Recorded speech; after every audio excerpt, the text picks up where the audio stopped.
Welcome to dream education. दोस्तों, आज मैं आप सबों को 21 और 22 अक्टूबर का टोटल करंट अफेयर करवाने जा रहा हूं और साथ में इनसे जुड़े सभी पॉइंटों को डिस्कस करते चलूंगा। सो वीडियो शुरू से अंत तक देखिएगा। और हाँ दोस्तों, वीडियो का पीडीएफ आप लोगों को नीचे डिस्क्रिप्शन बॉक्स में मिल जाएगा, आप वहां से जाके इसको डाउनलोड कर सकते हैं। यदि वीडियो पसंद आए, वीडियो का कंटेंट अच्छा लगे तो वीडियो को लाइक, शेयर और सब्सक्राइब करिएगा और ज्यादा से ज्यादा अपने दोस्तों में इसको शेयर कीजिएगा। चलिए टाइम को वेस्ट ना करते हुए चलते हैं आज के पहले प्रश्न की ओर। देखते हैं पहला प्रश्न कौन सा है। पहला प्रश्न है दोस्तों, हाल ही में विशाखापट्टनम रेलवे सुरक्षा बल ने महिलाओं के सुरक्षा हेतु एपी एक्सप्रेस में किस पहल की शुरुआत की है? तो इसका सही उत्तर हो जाएगा ऑप्शन ए, मेरी सहेली नामक पहल की शुरुआत एपी एक्सप्रेस में रेलवे सुरक्षा बल यानी आरपीएफ द्वारा किया गया है। अब बात कर लेते हैं इससे जुड़े कुछ पॉइंट की। तो दोस्तों, इस पहल का मुख्य उद्देश्य ट्रेन में सफर करने वाली महिलाओं को सुरक्षा प्रदान करना है। दोस्तों, इसके तहत हेल्पलाइन नंबर 182 को जारी किया गया है, तो आप इन सभी बातों को ध्यान रखिएगा। चलिए चलते हैं आज के अगले प्रश्न की ओर। देखते हैं अगला प्रश्न कौन सा है। हाल में OECD international migration outlook report में भारत किस स्थान पे है? तो इसका सही उत्तर हो जाएगा ऑप्शन बी, दूसरे स्थान पे भारत है इसमें। अब बात कर लेते हैं इससे जुड़े कुछ पॉइंट की। तो दोस्तों, आर्थिक सहयोग और विकास संगठन यानी organisation for economic cooperation and development देशों में जाने वाले प्रवासियों की संख्या और दूसरे देशों में जाके वहां के नागरिकता लेने वालों की संख्या का यह रिपोर्ट है। अब बात कर लेते हैं इससे जुड़े कुछ अगले पॉइंट की। तो दोस्तों, इसमें चीन 4.3 लाख प्रवासियों के साथ प्रथम स्थान पे है, यानी सबसे ज्यादा चीन के नागरिक दूसरे देश में जाके वहां की नागरिकता को लेते हैं और दूसरे नंबर पे अपना भारत है। बात करें अगले पॉइंट की। तो दोस्तों, इस बार इस वार्षिक रिपोर्ट का 44वां संस्करण है। बात करें नेक्स्ट पॉइंट की, तो इसमें रोमानिया नामक देश तीसरे स्थान पर रहा है। दोस्तों, OECD का मुख्यालय पेरिस में है, जो कि फ्रांस देश में पड़ता है। बात करें अगले पॉइंट की, तो यह 37 विकसित देशों का संघ है जो काम के अवसर, शिक्षा और शरण के लिए प्रवासियों को आकर्षित करता है। तो आप इन सभी बातों को ध्यान रखिएगा। और हाँ दोस्तों, यदि वीडियो पसंद आता हो, वीडियो का कंटेंट अच्छा लगता हो, तो चैनल को सब्सक्राइब करके बेल के आइकन को दबा लीजिएगा ताकि आप हमारे चैनल का सदस्य बन सके। मैं यहाँ पे डेली और वीकली करंट अफेयर लेके आता हूं। चलिए चलते हैं आज के अगले प्रश्न की ओर। देखते हैं अगला प्रश्न कौन सा है। हाल में विमोचित पुस्तक पोर्ट्रेट्स ऑफ पावर किनकी आत्मकथा है? तो इसका सही उत्तर हो जाएगा ऑप्शन सी, एनके सिंह की यह आत्मकथा है। अब बात कर लेते हैं इससे जुड़े कुछ पॉइंट की। तो दोस्तों, जाने माने अर्थशास्त्री एनके सिंह ने portraits of power half a century of being at ringside नामक आत्मकथा का विमोचन किया है। बात करें अगले पॉइंट की। तो दोस्तों, एनके सिंह वर्तमान में 15वें वित्त आयोग के अध्यक्ष हैं। बात करें नेक्स्ट पॉइंट की, तो इस पुस्तक का प्रकाशन रूपा पब्लिकेशन इंडिया द्वारा किया जाएगा। दोस्तों, एनके सिंह को साल 2016 में जापान द्वारा सर्वोच्च राष्ट्रीय सम्मान the order of the rising sun gold and silver star से सम्मानित किया गया था।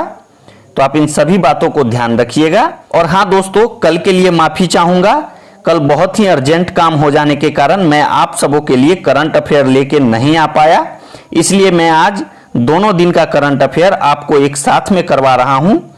यदि आप हमारे चैनल से जुड़े हैं तो आपको चिंता करने की थोड़ी भी जरूरत नहीं है। जो भी करंट अफेयर छूटेंगे, मैं सभी करंट अफेयर आपको करवाऊंगा। आप चैनल के साथ बने रहें। चलिए चलते हैं आज के अगले प्रश्न की ओर। देखते हैं अगला प्रश्न कौन सा है। प्रत्येक वर्ष इंटरनेशनल सेफ डे किस दिन को मनाया जाता है? तो इसका सही उत्तर हो जाएगा ऑप्शन ए, 20 अक्टूबर को प्रत्येक वर्ष इंटरनेशनल सेफ डे मनाया जाता है। बात करें अगले पॉइंट की, तो दोस्तों, इंटरनेशनल सेफ डे 2020 का थीम है healthy food for the future. तो आप इसको याद रखिएगा। बात करें अगले पॉइंट की, तो अंतरराष्ट्रीय सेफ डे की शुरुआत 2004 में डॉक्टर बिल गैलाघेर ने किया था। दोस्तों, इस दिन को दुनिया भर के व्यक्तियों को स्वच्छ खाने और सेफ के प्रति जागरूकता को मनाया जाता है। उम्मीद करते हैं मैंने जो भी पॉइंट आपको बताया है सभी पॉइंट आप अच्छे से समझे होंगे। चलिए चलते हैं आज के अगले प्रश्न की ओर, देखते हैं अगला प्रश्न कौन सा है। हाल में भारत ने कहां से संट यानी स्टैंड ऑफ एंटी टैंक स्वदेशी मिसाइल का सफल परीक्षण किया है? तो इसका सही उत्तर हो जाएगा ऑप्शन बी, ओडिशा के तट से इस मिसाइल का सफल परीक्षण अभी अभी भारत ने किया है। बात करते हैं इससे जुड़े कुछ पॉइंट की, तो दोस्तों ओडिशा तट के इंटीग्रेटेड टेस्ट रेंज से संट मिसाइल का सफल परीक्षण किया गया है। बात करें अगले पॉइंट की, anti tank missile helicopter launched Nag का यह उन्नत संस्करण है। बात करें अगले पॉइंट की, इसी के साथ भारत ने 1.5 महीने में 11 मिसाइल का सफल परीक्षण कर दिया है। बात करें नेक्स्ट पॉइंट की, तो यह मिसाइल वायु से सतह में मार करने वाली मिसाइल होगी और इस मिसाइल को DRDO द्वारा विकसित किया गया है। दोस्तों, इसका रेंज 15 से 20 किलोमीटर तक के लक्ष्य को भेदना है, तो आप इन सभी बातों को ध्यान रखिएगा। चलिए चलते हैं आज के अगले प्रश्न की ओर, देखते हैं अगला प्रश्न कौन सा है। भारत USA और जापान के साथ किस देश को इस बार मालाबार 2020 नौसैन्य अभ्यास में शामिल किया जा रहा है? तो इसका सही उत्तर हो जाएगा ऑप्शन सी, ऑस्ट्रेलिया को भी इस बार इसमें शामिल किया जाएगा।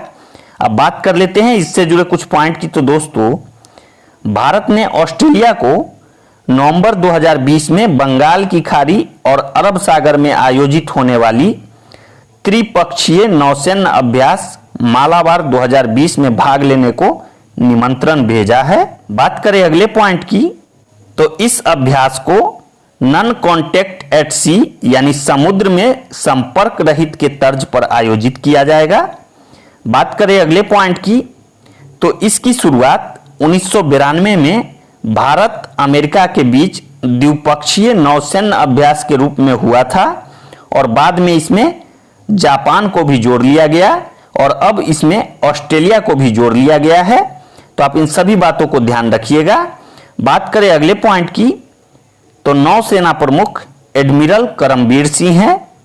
दोस्तों, नौसेना की स्थापना 26 जनवरी 1950 को हुई थी। बात करें अगले पॉइंट की, तो इस अभ्यास का उद्देश्य समुद्री सुरक्षा क्षेत्र में सहयोग और सुरक्षा को बढ़ावा देना है, तो आप इन सभी बातों को ध्यान रखिएगा। मैं जो भी पॉइंट बताता हूं वो आपके एग्जाम पॉइंट व्यू से बेहद ही महत्वपूर्ण होते हैं, सो क्वेश्चन के साथ साथ आप पॉइंट पे विशेष ध्यान दीजिएगा। चलिए चलते हैं नेक्स्ट क्वेश्चन की ओर। हाल में एशियन डेवलपमेंट बैंक और भारत सरकार ने महाराष्ट्र की सड़कों को सुधारने के लिए कितने मिलियन डॉलर के ऋण पर हस्ताक्षर किया है? तो इसका सही उत्तर हो जाएगा ऑप्शन बी, 177 मिलियन डॉलर के ऋण पर भारत सरकार और एशियन डेवलपमेंट ने हस्ताक्षर किया है। बात करते हैं इससे जुड़े कुछ पॉइंट की, तो दोस्तों महाराष्ट्र के मुख्यमंत्री उद्धव ठाकरे हैं, राज्यपाल भगत सिंह कोश्यारी हैं। दोस्तों, बहुत सारे एग्जाम में सभी राज्यों के लोक नृत्य पूछे जाते हैं, इसलिए आज मैं लोक नृत्य को भी शामिल किया हूं। महाराष्ट्र का लोक नृत्य लवनी, कोली, लाजीम और पावड़ी नाच है, तो आप इसको याद रखिएगा। ज्यादातर इसमें लवनी के बारे में पूछा जाता है। बात करें अगले पॉइंट की, तो एशियन डेवलपमेंट बैंक के अध्यक्ष मात्सुगु असाकावा हैं और एशियन डेवलपमेंट बैंक का मुख्यालय मांडलू फिलीपींस में है। दोस्तों, इसकी स्थापना 19 दिसंबर 1966 को हुई थी, तो आप इन सभी बातों को ध्यान रखिएगा। और हाँ दोस्तों, एशियन डेवलपमेंट बैंक और भारत सरकार ने महाराष्ट्र के 450 किलोमीटर राजमार्गों को सुधारने के लिए यह समझौता किया है, तो आप इन सभी बातों को ध्यान रखिएगा। और अभी तक आपने हमारे चैनल को यदि सब्सक्राइब नहीं किया है तो प्लीज लाइक और सब्सक्राइब कर लें और साथ में घंटी के आइकन को जरूर दबा लीजिएगा ताकि वीडियो का नोटिफिकेशन आपको प्रत्येक दिन मिलता रहे। चलिए चलते हैं आज के अगले प्रश्न की ओर, देखते हैं अगला प्रश्न कौन सा है। हाल में किस भारतीय ने Sheikh Russel international air rifle championship में स्वर्ण पदक को जीता है? तो इसका सही उत्तर हो जाएगा ऑप्शन ए, एलाबेलिन वलारिवान इनका नाम है, तो आप इसको याद रखिएगा। बात करते हैं इनसे जुड़े कुछ पॉइंट की। तो दोस्तों, भारत की एलाबेलिन वलारिवान ने Sheikh Russel international air rifle championship में महिलाओं की स्पर्धा में स्वर्ण पदक को जीता है। बात करते हैं अगले पॉइंट की। तो इसको बांग्लादेश शूटिंग फेडरेशन द्वारा आयोजित किया जाता है। दोस्तों, बांग्लादेश के प्रधानमंत्री का नाम शेख हसीना है।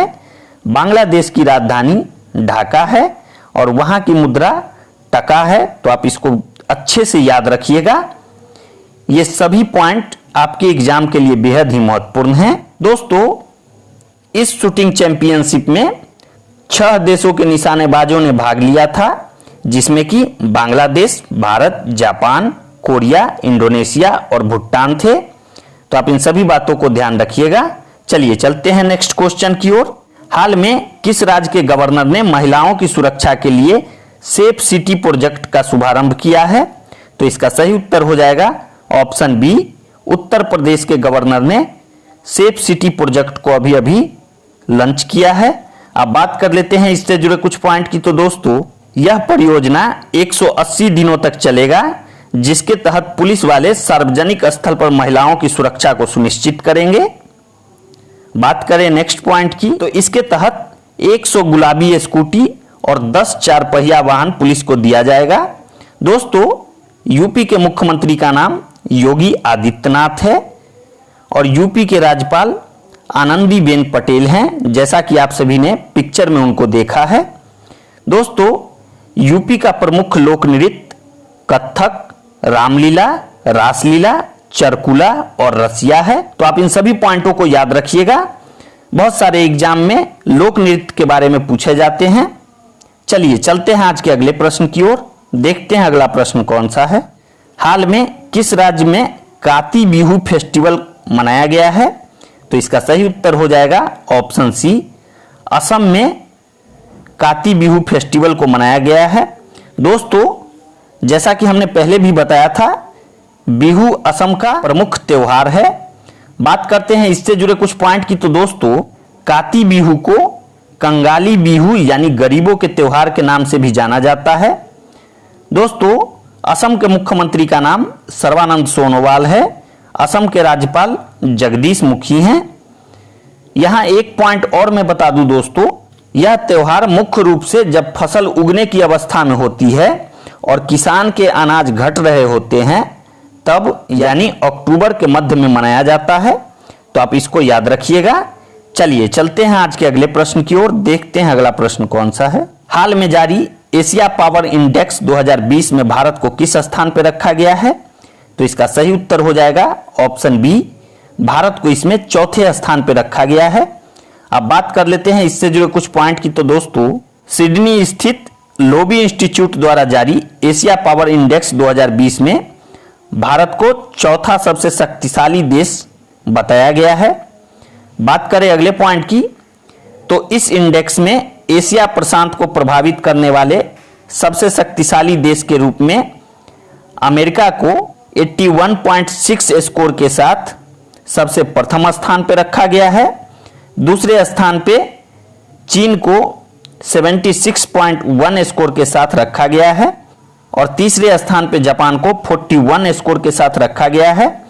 तो आप इन तीनों देशों का नाम याद रखिएगा और चौथे नंबर पे तो अपना भारत है ही। दोस्तों, यह रैंक संसाधन और प्रभाव के आधार पर तय किया जाता है, तो इसको याद रखिएगा।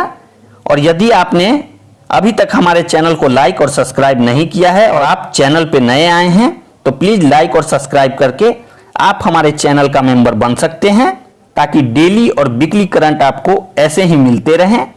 चलिए चलते हैं नेक्स्ट क्वेश्चन की ओर। हाल में किस बैंक ने अपनी बैंकिंग सेवा को व्हाट्सएप पर शुरू कर दिया है? तो इसका सही उत्तर हो जाएगा ऑप्शन सी, आईडीबीआई बैंक ने अभी अभी अपने बैंकिंग सेवा को व्हाट्सएप पे भी शुरू कर दिया है। बात करते हैं इससे जुड़े कुछ पॉइंट की। तो दोस्तों, इसके तहत लेन देन, चेकबुक रिक्वेस्ट, एटीएम की जानकारी इत्यादि को आप व्हाट्सएप पे भी प्राप्त कर सकेंगे। बात करें अगले पॉइंट की, तो आईडीबीआई का मुख्यालय मुंबई महाराष्ट्र में है और आईडीबीआई के सीईओ राकेश शर्मा हैं। तो आप इन सभी बातों को ध्यान रखिएगा। चलिए चलते हैं आज के अगले प्रश्न की ओर। देखते हैं अगला प्रश्न कौन सा है। केंद्र सरकार ने गृह सचिव अजय कुमार भल्ला का कार्यकाल कब तक के लिए बढ़ा दिया है? तो इसका सही उत्तर हो जाएगा ऑप्शन बी, 2021 तक के लिए गृह सचिव अजय कुमार भल्ला का कार्यकाल बढ़ा दिया गया है। बात करते हैं अगले पॉइंट की, तो दोस्तों मंत्रिमंडल की नियुक्ति समिति ने अजय कुमार भल्ला का कार्यकाल 22 अगस्त 2021 तक के लिए बढ़ा दिया है। इनका कार्यकाल 30 नवंबर 2020 को पूरा होने जा रहा था, इसलिए इनका कार्यकाल फिर से बढ़ा दिया गया है। चलिए चलते हैं आज के अगले प्रश्न की ओर। देखते हैं अगला प्रश्न कौन सा है। विश्व सांख्यिकी दिवस किस दिन को मनाया जाता है? तो इसका सही उत्तर हो जाएगा ऑप्शन सी, 20 अक्टूबर को विश्व सांख्यिकी दिवस मनाया जाता है। बात करते हैं इससे जुड़े कुछ पॉइंट की, तो दोस्तों विश्व सांख्यिकी दिवस 2020 का थीम है connecting the world with data, we can trust. तो आप इसके थीम को जरूर याद रखिएगा, कभी कभी डायरेक्ट थीम ही पूछ लिया जाएगा। बात करते हैं अगले पॉइंट की, तो संयुक्त राष्ट्र सांख्यिकी आयोग ने फरवरी 2010 में इस दिवस को 20 अक्टूबर को प्रत्येक 5 वर्षों पर मनाने की घोषणा की थी। दोस्तों इस वर्ष तीसरा बार विश्व सांख्यिकी दिवस मनाया जा रहा है, तो आप इसको याद रखिएगा, यह प्रत्येक 5 वर्षों में मनाया जाता है। और हाँ दोस्तों, यदि वीडियो देखने में आपको मजा आ रहा हो तो वीडियो को लाइक करके और ज्यादा से ज्यादा इसे अपने दोस्तों में शेयर कीजिएगा ताकि सभी लोगों तक यह वीडियो पहुंचे। चलिए चलते हैं नेक्स्ट क्वेश्चन की ओर। प्रत्येक वर्ष वर्ल्ड ऑस्टियोपोरोसिस डे किस दिन को मनाया जाता है? तो इसका सही उत्तर हो जाएगा ऑप्शन ए, 20 अक्टूबर को प्रत्येक वर्ष वर्ल्ड ऑस्टियोपोरोसिस डे मनाते हैं। बात करते हैं इससे जुड़े कुछ पॉइंट की, तो इस दिवस को हड्डी रोग के रोकथाम और उपचार के बारे में जागरूकता फैलाने को मनाया जाता है। दोस्तों अंतरराष्ट्रीय ऑस्टियोपोरोसिस फाउंडेशन का मुख्यालय नियॉन स्विट्जरलैंड में है और इसके अध्यक्ष का नाम साइरस कूपर है। दोस्तों इसकी स्थापना 1998 में हुई थी, तो आप इन सभी बातों को ध्यान रखिएगा। चलिए चलते हैं आज के अगले प्रश्न की ओर। देखते हैं अगला प्रश्न कौन सा है। हाल में डेनमार्क ओपन 2020 में बैडमिंटन का विमेंस सिंगल का खिताब किसने जीता है? तो इसका सही उत्तर हो जाएगा ऑप्शन बी, नोजोमी ओकुहारा इनका नाम है। इन्होंने डेनमार्क ओपन 2020 बैडमिंटन का विमेंस सिंगल का खिताब जीत लिया है।